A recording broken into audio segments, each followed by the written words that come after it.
As we welcome in our co-hosts on the day, he is the Admiral, Bill Stubblefield, 2-star. Good morning, Rob. It's great to be here. Spring is arriving.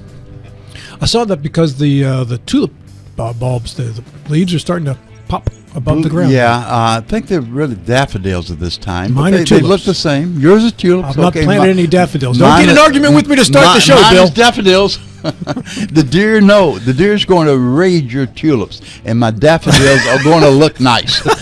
You're probably right. I just have a few little crocuses. That's it. Crocuses? That's my first, what comes out first at the That house. voice belongs to Maria Lawrence, an all-star. Good morning, Maria. Good morning. The Good to be star. here. The star. Stop. Good to have you both with us on this Wednesday morning. We'll close out the show with Senator Jason Barrett. We'll go over some of those revenue numbers that were actually pretty good from February. Coming up with Jason, he is the finance chair in the state Senate. We begin the show, however, with a general. I got an admiral and a general this Wednesday morning. And a B. And a B. Brigadier General David V. Cochran. Good morning, sir. How are you? Good morning. Thanks for having me, Rob. Great to have you. You are the commander of the West Virginia Air National Guard. And I wonder how many people are aware of the fact that we actually have a West Virginia Air National Guard here in Berkeley County. I know we do have a wonderful West Virginia Air National Guard across the state, and right here in Berkeley County, we have the 167th Airlift Wing, which operates 8 C-17 aircraft, and they're about 1,000 members strong right here. Now, I would assume most people know we do have a WVANG here in Berkeley County, but you do encounter some who do not? I do. Obviously, when I'm doing my military periods and I'm hanging out with the team here, I might be going to fill up my car with gas, and I'll stop by a gas station and I'll invariably get a question. Well, I'll usually get first, thank you for your service, because West Virginia is really proud of their military in general. But then they'll usually ask me where I'm working, and I'll have to remind them that we have a C-17 wing that operates just here. And some of those are even members of the local community that hear the airplanes come in but don't realize that we're actually the West Virginia Air National Guard. Tell me about the functions the Guard performs here in the area. Well, the West Virginia Air National Guard falls under the West Virginia National Guard. So I work for the Adjutant General. We have an Army and an air component, so I'll talk about the air component right here in West Virginia. We have 2 wings. The one that you're probably most familiar with is going to be the C-17 wing right here at Martinsburg, and they operate the strategic airlifter, the premier strategic airlifter, the C-17 Globemaster III. They have 8 of those aircraft, and they're any day of the week they're conducting operations around the globe with at least one airplane. And then in Charleston, the capital city, right there at Yeager Field, the civilian airport, there's the 130th Airlift Wing that is operating the C-130J model, and each one of those wings has just about 1,000 members. So usually we're fully manned. We're running about 2,000 strength. What's the newest plane of the fleet that you have? The newest plane would be the C-130J model that is at the 130th in Charleston. And interesting note, we just converted from the older C-130H3 model to that J model. And as we were taking delivery of some of those aircraft, we were picking up some straight from the factory, brand new off the assembly line. What's one of those run these days? Any idea? Yeah, well, you would ask me that question. I don't want to give you misinformation, so I won't give you the quote. But they're not cheap machines. If you are trained to fly one of those planes, are you effectively trained to fly all of them? No, not at all. So, and even when I think about the conversion that the 130th just went through, they went from a C-130H3 model, which has 2 pilots, a flight engineer, which is an enlisted crew member position, a navigator, which is an officer position, all stationed in the cockpit. And they have normally 2 loadmasters that they would operate that airplane with.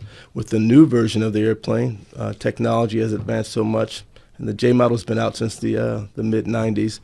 But the position for the flight engineer, which kind of manages the systems of the aircraft, and the navigator, which usually helped out with navigation, they were replaced with technology. So now it's just really a 3-person crew.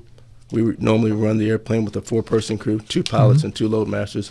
But the capability for the new C-130J model, 2 pilots and a loadmaster. You mentioned missions around the world. Are there currently Air National Guard members out of West Virginia stationed in various parts of the world? We have a pretty good contingent that is getting ready to deploy. So Headquarters Air Force and the Department of Air Force just recently kind of changed how we present forces to the combatant commanders. So right now we've had about a 100-member team that's been training to go present a force in this new construct. It's called Expeditionary Air Base. Uniquely, the Martinsburg unit is a unit that's going to be doing that. So in this construct, they're combining with a unit from Colorado. They're both Air National Guard wings.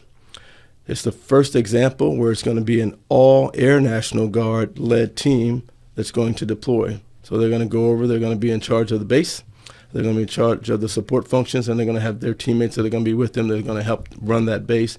But it is the first construct where it's a all Air National Guard leadership team that's deploying abroad. And your 167th Airlift Wing is going to be a part of that. They start moving out the door in just a couple weeks here at the end of March in segments, and they'll be away for 6 months.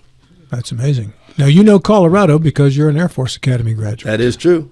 Go Falcons. Tell me about your time at the Academy. So, obviously, it's a little bit dated. I'm getting older now. So we all are. My experience is a little dated.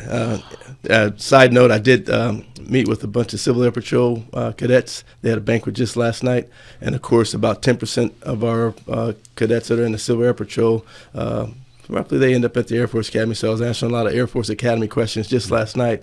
But my experience is a little bit dated. But to answer your question, it was a great experience for me. Initially, the first couple of years can be a little rough for anybody that's transitioning into a military environment that's that intense, and the academics are can be quite crushing too. I came from a small single A school in Central Virginia, so the learning curve for me and some of the higher math and things that I was trying to get into in college, I had to work pretty hard. But I would say the experience overall was great. In fact, I just met up with some of my Air Force Academy classmates just a few weeks back, and we went to a basketball game down in Florida, and we hadn't seen each other, and some of us in over 15 or 20 years, and we picked right up where we left off. So the bonds are that tight at that institution. Now, you're also a commercial airlines pilot? That's true. I do work for a major airline based out of Washington, D.C. And how does that arrangement work with your WVANG duties? Just like most of the members that are part of the West Virginia Air National Guard, they're what we call dual status guardsmen. We use that abbreviation DSG, so I fit into that category. I would say roughly 70%, maybe a little bit different percentage versus 30%. So 70% of us are part-time, have some other type of full-time job. I fall into that category. Fortunately, as an airline pilot in the company that I work for, they're very good about giving me the time.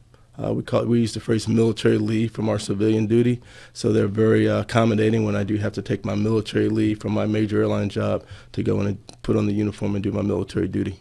Admiral or is Marine. that, it's not one weekend a month. I mean, you're the commander, so it's more than that. I had an employee years ago who, that was her status, that she had one weekend a month that she had to serve. So how does that work? Yes, Maria, that's a question that's very good too, because I think maybe back in the 80s,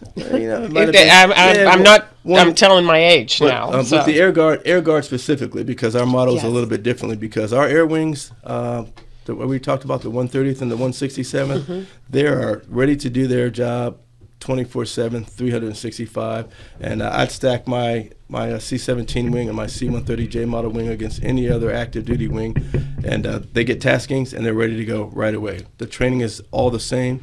So we do talk about the 1 week in a month, 2 weeks a year for our annual training, but obviously it takes a lot more time than that. Me personally, as a commander, I do try and make sure that I never miss any of our unit training assemblies, but I think if I look back at my calendar last year, I probably averaged 8 to 9 days a month.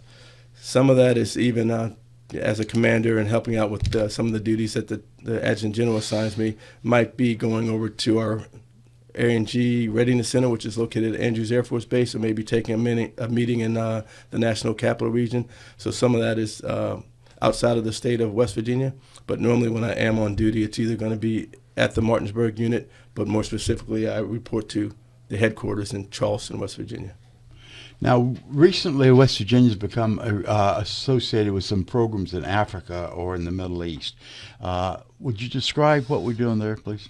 Yeah, and before I kind of get into some of those programs, and what you're specifically talking about is our state partnership program, which is a DoD program or that the National Guard participates in.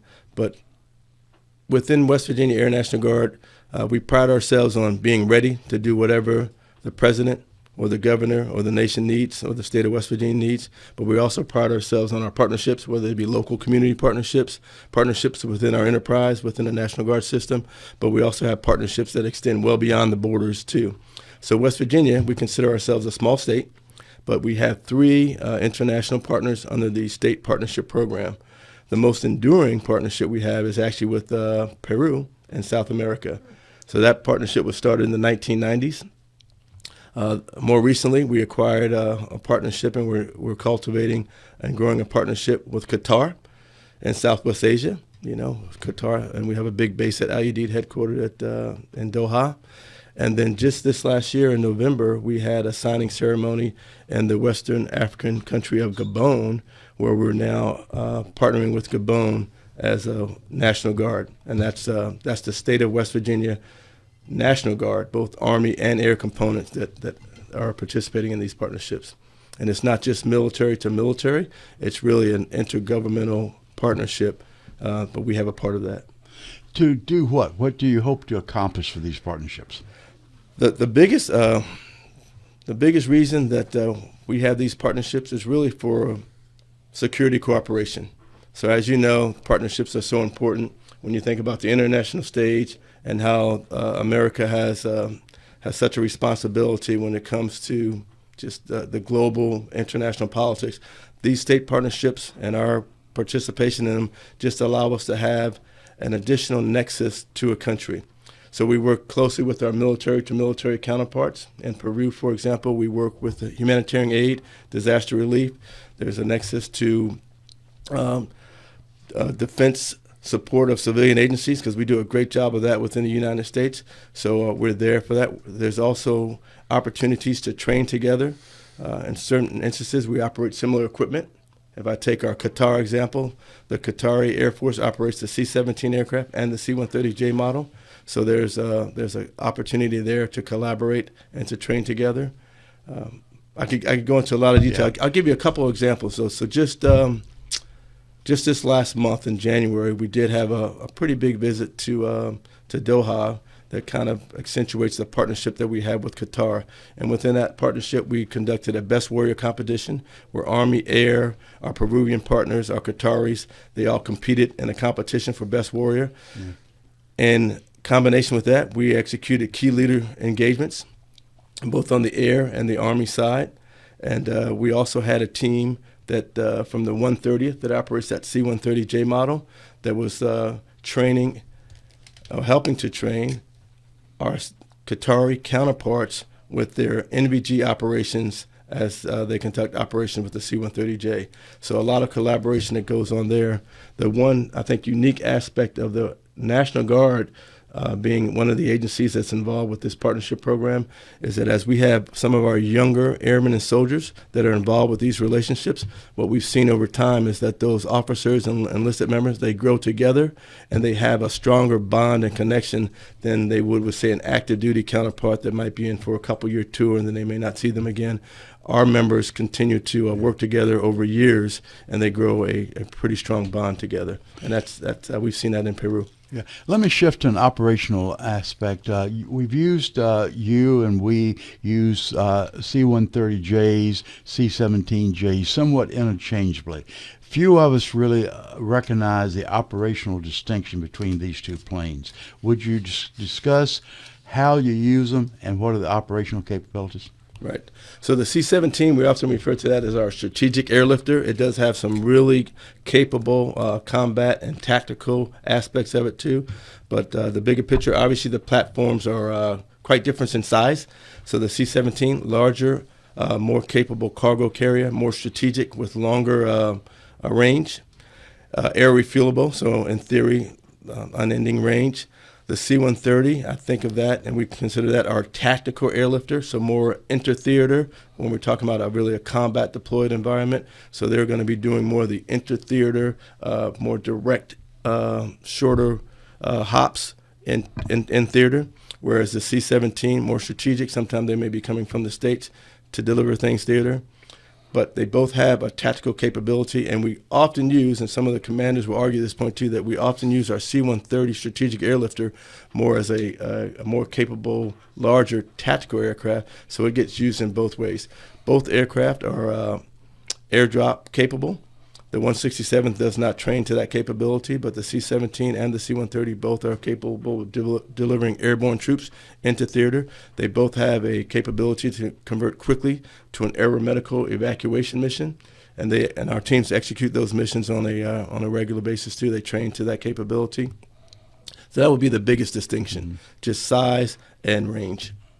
So what do we see flying here generally when you look up and you see this great big? So that would be the C-17. Okay. So, and it can get a little bit noisy at times, I know, because we do have more subdivisions that are coming underneath of our approach corridors and things like that too. But I think most of the community is very accepting of the fact that we do have the C-17 that's operating in Martinsburg. Can you? I'm sorry, Marie. Just to quickly Sure. follow up on development, has that restricted any of your patterns that you can fly because of additional development in Berkeley County? It hasn't restricted the patterns per se, but we do train our crews to be aware of those, not necessarily restrictions, but some of the nuisances that the noise can be for the populace. Of course, before the C-17 came in, there were environmental studies, noise studies. So none of the patterns changed, but we have changed a little bit maybe over the years from the time we operated the C-130. Back in the early 2000s, I think we transitioned out of the airplane. We have changed some of the approach corridors when we do some of our tactical maneuvers, and then we kind of restrict the hours. We're not staying out to the wee hours of the morning like maybe we used to in the past. So we kind of try and make sure that we're putting things to bed before midnight.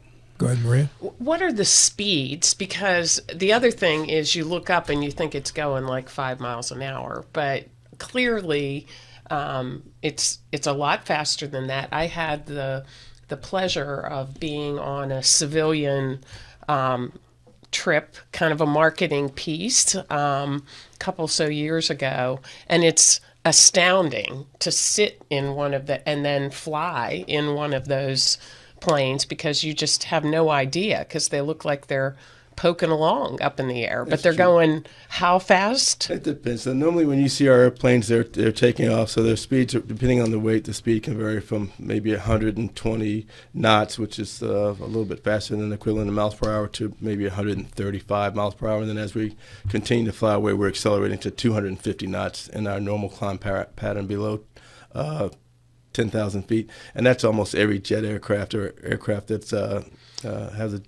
has a capability, but I think the size can be deceptive. So the larger airplane, the C-17, will obviously look slower than if we had an F-16 that was coming in kind of doing some operations. For the pilots to remain current, how much of time do they actually spend in the air, or how much in simulation? The great technology that we have right now is the simulator. So simulator technology has advanced quite a bit over the years, and we're fortunate here at Martinsburg that we do have a simulator on the installation. So there's a C-17, and we can do almost all of our training in the simulator, to include air refueling, which is one of the capabilities that I mentioned the C-17 has. And members can get their currencies within the simulators to a certain degree, but obviously there's certain things that we do have to do in the airplane. But the simulator is a great tool, allows members to train without using too much resources in the actual airplane. But most pilots will tell you that even though the simulator is very realistic, there's a value added when you're doing training in the actual weapon system and you're conducting operations. And I would say that just like I was telling you about my schedule, most members are not just particularly members that are qualified in the airplane are not going to be able to maintain their currencies with this 1 weekend a month. So members are coming in throughout the week to make sure they're getting their simulator currencies, their airplane currencies, and they're having to put in more time than just a couple days a month. Now, the simulators are capable of putting all sorts of environmental factors and changes in, are they not? Yes, sir. Yeah. So. Yes, sir. And another capability that our newest simulators have too, we have the capability to link training partners together, so that there's technology that we can use too, where we can go in and we can be simulating a exercise or an operation within the simulator with other weapon systems, and it can be integrated where we're in a dynamic environment within the sim where you're not just single ship as well. Going back to the state partnership program, do you anticipate this to continue to expand? You said you started in Peru, now you have three partners. I think the partnership program nationally will continue to expand because I think it's an important program and there's value added there. I think as West Virginia National Guard, we're a small state compared to some, where you think of California or Texas, some of the larger states. So to have 3 partners, there is a demand, just like in your personal life. As much stuff is on the plate as you can handle. So as you kind of add those partnerships, it creates a demand and a workload. So really, I think the value add would start to diminish for West Virginia if we acquired any more partners than we currently have. Certainly. So, Go ahead, Bill. How they're initiated, does West Virginia and West Virginia partners identify a part of the world that think that from tactical, strategic, military advantage that you target in part of the world, or do they come to us? it can be a combination of both, Yeah. but realistically, how that on the national level, probably with the direction of the State Department, DOD, other intergovernmental agencies, they do identify maybe where there might be a need for collaboration, and sometimes those partnerships are developed that way. There are countries that understand what the state partnership program, the value that it adds to their maybe their national situation. Mm-hmm. So there are some countries that would be kind of asking for a partnership, but that's vetted through through the State Department. And those in our national governmental agencies decide which countries that are going to be available for partnership. And then that call comes down through National Guard headquarters and to the states. And then usually what tries to happen is there can be a competition for these partnerships. So states can compete for that. I think even as we were developing a partnership with Qatar in 2018, we started that relationship. But there was a process where there were other states that were also interested in maybe having a partnership with Qatar, but the values of West Virginia with some of the even the commercial industries that we have, the aircraft that we operate in West Virginia, the similarities allowed us to be probably the best fit for Qatar. So to answer the question, definitely a national level conversation. There are countries that have desires to have a partnership that can talk with State Department, have that request, but ultimately it's going to be the needs of the State Department where they think the best case scenario would be. If you take the instance of Gabon, if you look at kind of some of the history, they were really troubled a few years ago. I think they had a military coup, so to speak, too. It's really troubled. There's a lot of some of our great power competition competitors that are also competing for status within that region and particularly that country. So it's a great opportunity for the U.S. to kind of be a part of a dialogue that's allowing the Gabonese to know that there's things that the U.S. can do to help them, and they don't necessarily have to rely on other partners that might be a competitor to the U.S. General, we are just about out of time. Thank you so much for yours this morning. I can't tell you what a pleasure it is. It's always a great time to talk about the great things that the airmen and civilians that work for the West Virginia Air National Guard and the West Virginia National Guard in general, where I encourage everyone to tell their story, and it's great to have the opportunity to share a little bit of what the West Virginia Air National Guard is doing for the state of West Virginia and the U.S. Thanks so much for coming in. Thanks for having me. Brigadier General David V. Cochran,